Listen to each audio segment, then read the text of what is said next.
Olá, eu sou o historiador José Leandro Nunes e gostaria de desejar a todo mundo que assiste esse vídeo as boas-vindas ao canal do Meio da Rua.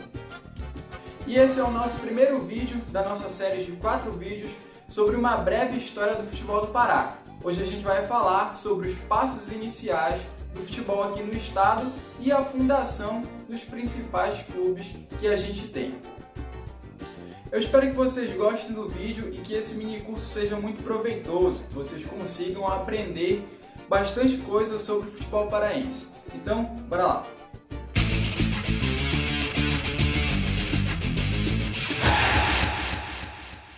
Você consegue imaginar como era viver em Belém do Pará no final do século XIX e início do século XX? Por aqui acontecia o período de maior extração do látex e produção da borracha, deixando muita gente rica, fazendo surgir os barões da borracha. Essa circulação grande de capital, aliada ao início da República no Brasil e à popularidade dos modelos civilizatórios europeus, patrocinou o que chamamos de período da Belle Époque, quando a capital paraense ficou mundialmente conhecida por conta do ciclo econômico da borracha, que trouxe para as elites da cidade muito luxo e requinte, e Belém foi até chamada por muitos de Paris na América. A Belle Époque foi um período em que os processos higienistas ganharam muito mais força, visando, além da remodelação do espaço urbano para os moldes europeus, o embranquecimento populacional. O intendente Antônio Lemos foi um dos responsáveis para que o espaço urbano belenense fosse remodelado.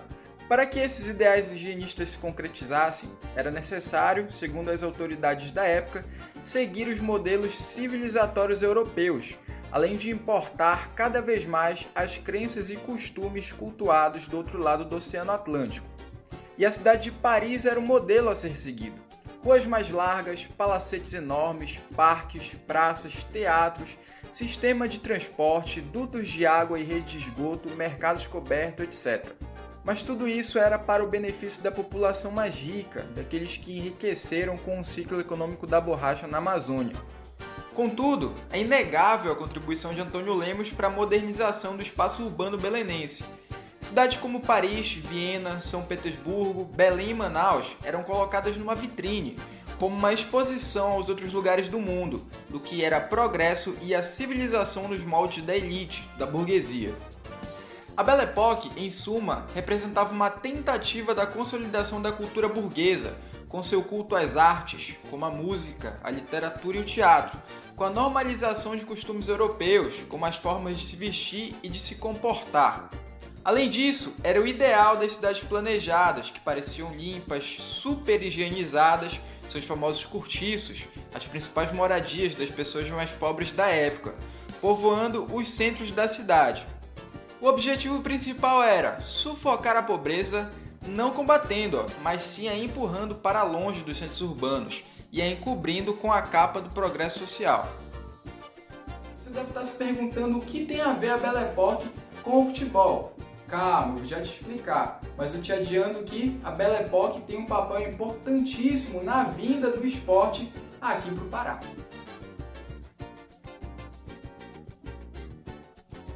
O futebol, segundo alguns historiadores, surge na Inglaterra no século XVII, mas foi no século XIX que ele ganhou as características atuais de um esporte com regras de prática estabelecidas. No Brasil, estima-se que o futebol chegou em meados do século XIX, e são várias as versões sobre como o esporte bretão apareceu em nosso país.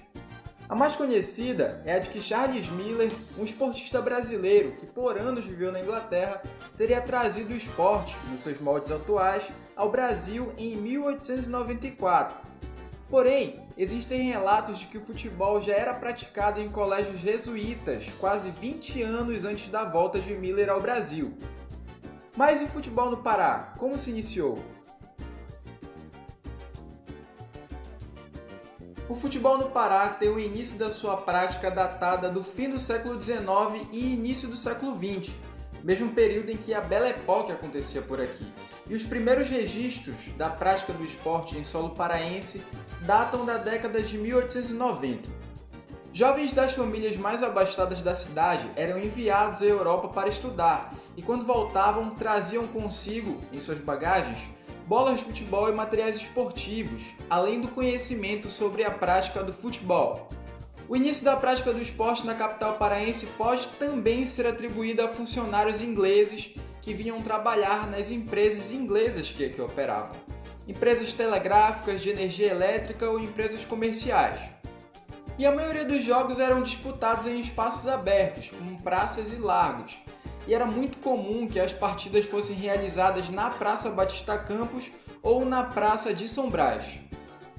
Era quase cultural que as famílias das elites brasileiras mandassem seus filhos para estudar na Europa, e quando voltavam, reproduziam costumes adquiridos lá. Esportes como o remo, muito praticado por aqui, foi mais um modismo europeu importado durante a Belle Époque, assim como anos depois foi o futebol. Em seus primórdios no Brasil e também no Pará, o futebol era tido como uma manifestação cultural civilizatória, de culto ao corpo, da valorização do bem-estar físico, uma representação do progresso, que só era praticado oficialmente por homens das elites, e inclusive aqui em Belém do Pará. A elite de Belém, assim como a do resto do Brasil, defendia que o futebol fosse exemplarmente amador, e era contra a profissionalização do mesmo. Afirmava que, caso fosse profissionalizado, o esporte perderia o seu ethos amador, a sua essência. Uma balela mal contada, pois esse discurso só servia para impedir que pessoas mais pobres jogassem pelos clubes aqui existentes. O que ainda bem não deu muito certo, pois logo o esporte se popularizou e cresceu, e as pessoas das camadas populares tiveram oportunidades de jogar pelos grandes clubes das capitais do Brasil. E é claro que as elites tentaram travar esse avanço, impedindo que jogadores advindos das camadas populares fossem pagos para jogar, e não os deixando ascender às posições de prestígio dentro de um time, como a de capitão, por exemplo. As elites tinham participação tão forte no esporte local que políticos da época eram convidados para apitar grandes jogos. É o caso de José Carneiro da Gama Malcher, que foi deputado e também interventor do governo Vargas no estado do Pará por 2 vezes. E era filho do médico e político paraense José da Gama Malcher, que hoje em dia nomeia até rua na capital Belém. José Carneiro da Gama Malcher apitou diversos jogos importantes do Campeonato Paraense, inclusive alguns clássicos entre Remo e Paysandu. Outro caso de político tendo participação no futebol paraense é o de Deodoro de Mendonça, que participou ativamente da fundação do Paysandu Esporte Clube. Deodoro foi deputado e senador da República e hoje em dia tem o seu nome gravado em placas de ruas e fachadas de escola pública pelo estado do Pará inteiro. A Tunaluso Brasileira é mais um dos clubes cruz-maltinos que temos no Brasil, e ela foi fundada em 1º de janeiro de 1903, com o nome Tunaluso Comercial, que posteriormente foi mudado para Tunaluso Caixeiral. Anos depois, recebeu o nome que tem agora, o de Tunaluso Brasileira. Cerca de 21 pessoas fundaram o clube, todas elas de origem portuguesa. Conta a história que o caixeiro Manuel Nunes da Silva, que comandava uma orquestra que tocava músicas portuguesas e estava ancorado em um navio em Belém, foi quem deu o nome Tuna ao clube. Tuna significa grupo de estudantes que viajam por diversas localidades, organizando concertos musicais. E Luso é em alusão a Portugal, local de origem de Manuel. Já o nome Caixeiral vem das atividades econômicas desenvolvidas pelos fundadores do clube, pois eram caixeiros. Para quem não sabe o que é um caixeiro, vou explicar. Caixeiros viajantes eram pessoas que vendiam diversos produtos importados em diferentes locais do mundo, podendo representar uma marca comercial do seu local de origem ou só vender produtos de forma avulsa. Até 1906, a Tunaluso era apenas uma orquestra de músicos portugueses, e nesse mesmo ano foi criado o Departamento de Esportes Náuticos do clube, que era muito vitorioso. Ganhou 10 campeonatos nacionais de remo e também recebeu o título de Rainha do Mar. A Tunaluso Brasileira é proprietária do estádio Francisco Vasques, mais conhecido como o Estádio do Souza, pois ele fica localizado no bairro do Souza, às margens da Avenida Almirante Barroso, e ele foi inaugurado em 1935. Até o mês de junho de 2020, a Tunaluso Brasileira, em seus 117 anos de existência, conquistou um título do Campeonato Brasileiro da Série B, outro do Campeonato Brasileiro da Série C 10 títulos do Campeonato Paraense de Futebol, sendo o terceiro clube do estado a ganhar mais títulos, atrás apenas de Paysandu e de Remo. Atualmente, o clube se encontra em uma situação muito complicada na segunda divisão do Campeonato Estadual e há anos sem participar ativamente da primeira divisão do Campeonato Paraense. A Águia do Souza, como é conhecida, luta para voltar à elite do futebol local e aos seus tempos de glória.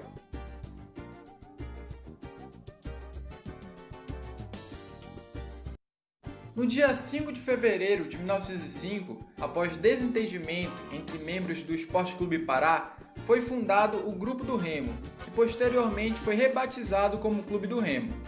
A dissidência ocorreu em razão de uma regata que seria disputada na cidade, e Vitor Engelhar, Raul Engelhar, Vasco Abreu, Eugênio Soares, Narciso Borges, Eduardo Cruz e José Henrique Danin faziam parte do grupo dissidente, que após receber apoio de mais alguns esportistas, fundou o Grupo do Remo.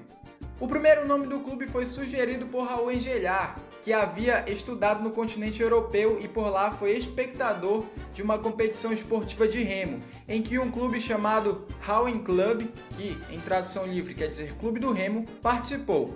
Os outros fundadores concordaram com o nome sugerido por Raul, e Grupo do Remo foi o nome adotado para representar o clube recém-criado. Inicialmente, o Clube do Remo não foi fundado para a prática futebolística, mas sim para a disputa de esportes aquáticos e náuticos, e o primeiro presidente do clube foi Narciso Borges. O primeiro time de futebol do Clube do Remo só surgiu no ano de 1913 e em seu jogo de estreia venceu a União Esportiva pelo placar de 4-0. Já no seu primeiro ano de fundação, o Clube do Remo conquistou seu primeiro título. Depois de impecável campanha, sagrou-se campeão invicto do recém-nascido Campeonato Paraense de Futebol, que era organizado pela Liga Paraense de Futebol. No ano seguinte, ocorreu a mudança de nome do Clube Azulino. De Grupo do Remo, passou a se chamar Clube do Remo, tendo em vista a reforma do Estatuto do Clube e a inclusão da prática de esportes terrestres em sua organização. O primeiro clássico repá disputado na história, no ano de 1914, foi vencido pelo Clube do Remo, pelo placar de 2-1. A partida ocorreu no estádio da firma Ferreira e Comandita, que posteriormente foi adquirido pelo Paysandu e se tornou o Estádio Leônidas Castro. O resultado do jogo causou protestos, advindo dos jogadores e torcedores bicolores. A principal reivindicação e justificativa para os protestos era o fato de que o árbitro da partida, Guilherme Paiva, fazia parte ativamente do Clube do Remo.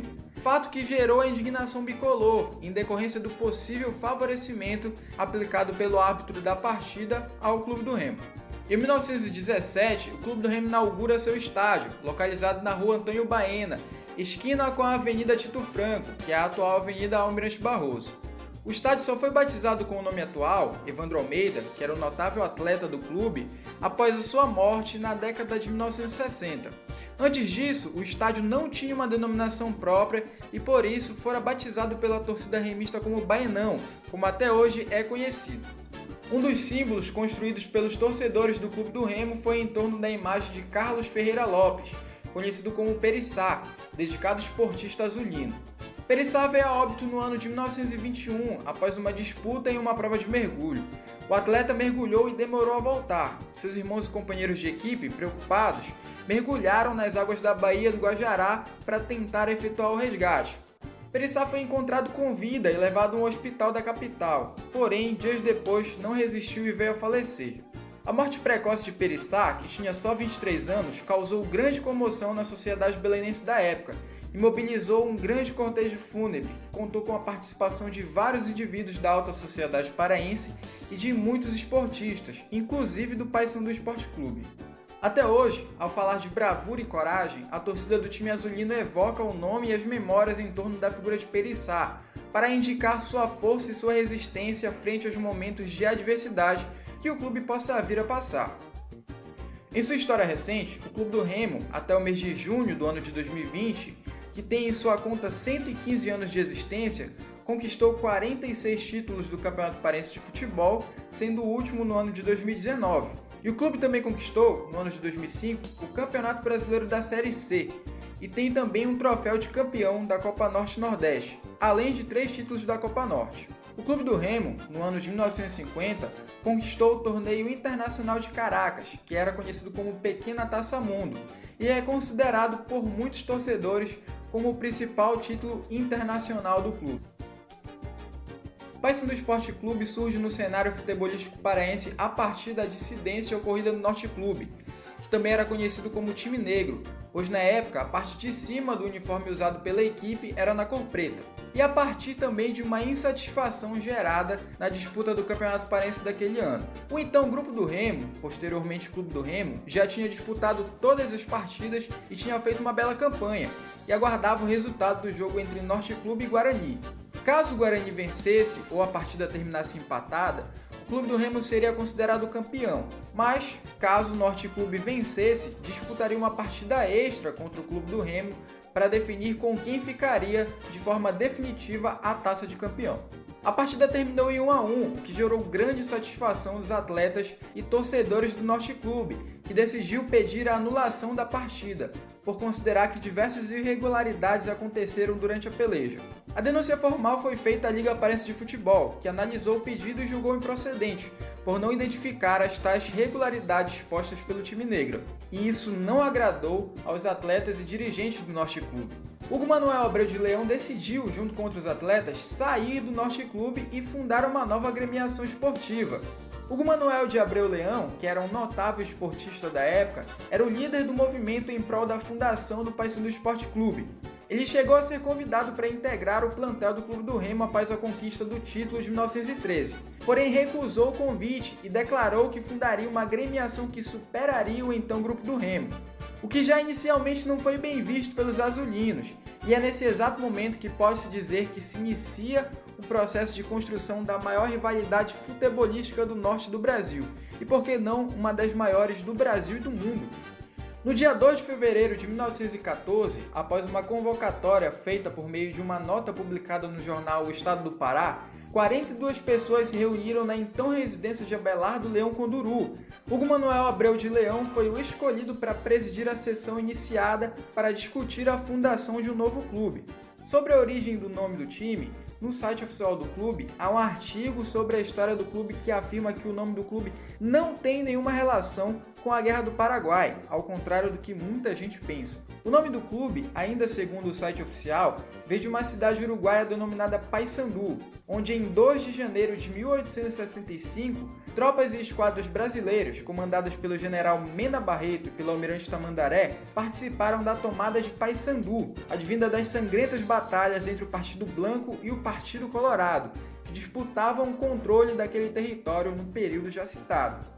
Deodoro de Mendonça foi escolhido para ser o primeiro presidente do Paysandu Esporte Clube, depois de muitos debates, e o doutor Eurico Amanajás foi escolhido para ser o vice-presidente. As cores do clube, azul celeste e branco, e o primeiro modelo de uniforme, com as listras verticais, foi sugerido por Hugo de Leão. Houve discordância inicial por parte de Baima de Moraes, que achava melhor o uniforme inteiramente branco. Baima, já na reunião seguinte, decidiu retirar a sua proposta e a proposta de Hugo de Leão foi unanimamente aceita, e o primeiro escudo do clube foi pensado e desenhado por Baima de Moraes. 17 dias depois da fundação do clube, foi sugerida uma mudança do nome do clube, depois de lido o ofício do clube que seria encaminhado à Liga Paraense de Futebol. De Paysandu Futebol Clube passaria a se chamar como até hoje é chamado, Paysandu Esporte Clube. O primeiro título do Paysandu Esporte Clube veio no ano em que o clube foi fundado, em 1914. Depois de uma exemplar campanha, o time foi campeão do Campeonato Paraense de Futebol da 2ª Divisão, e os jogos desse torneio eram disputados nos mesmos dias e locais que os jogos da 1ª Divisão, os antecedendo. No ano de 1918, após negociações, o Paysandu consegue adquirir o seu estádio, o campo da firma Ferreira e Comandita, localizado na esquina da Travessa Curuzu com a antiga Avenida Tito Franco, que hoje é chamada de Almirante Barroso, foi comprado pelo valor de 12 contos de réis. Se tratando da história recente do Paysandu Esporte Clube, até o mês de junho de 2020, contabilizando 106 anos de existência, o Papão da Curuzu, como é carinhosamente chamado por seus torcedores, conquistou 48 títulos do Campeonato Paraense de Futebol, figurando como o maior campeão estadual do Pará e um dos maiores do Brasil, ficando apenas atrás de ABC do Rio Grande do Norte, que tem 56 títulos, e ao lado do Esporte Clube Bahia, que também tem 48. O Paysandu Esporte Clube tem ainda 2 troféus do Campeonato Brasileiro da Série B e um troféu da Copa Norte, 2 troféus de campeão da Copa Verde e um título de campeão dos campeões. Esse último título classificando o time bicolor para a tradicional Copa Libertadores da América, o maior torneio de futebol da América Latina, onde obteve bom aproveitamento, sendo eliminado nas oitavas de final pelo Boca Juniors da Argentina, que se sagrou campeão da competição naquele ano. O clube paraense é o único da região norte do Brasil que conseguiu chegar a esta competição. Caso você tenha gostado do vídeo, se inscreve no canal, dá um like e compartilha com os amigos e amigas, para que mais gente possa conhecer um pouquinho sobre o futebol do Pará. E caso você queira dar uma contribuição financeira para esse trabalho, que eu faço voluntariamente, eu vou deixar os dados do PicPay. Em algum lugar da tela vai aparecer o QR Code do meu PicPay e eu também vou colocar na descrição do vídeo. Muito obrigado!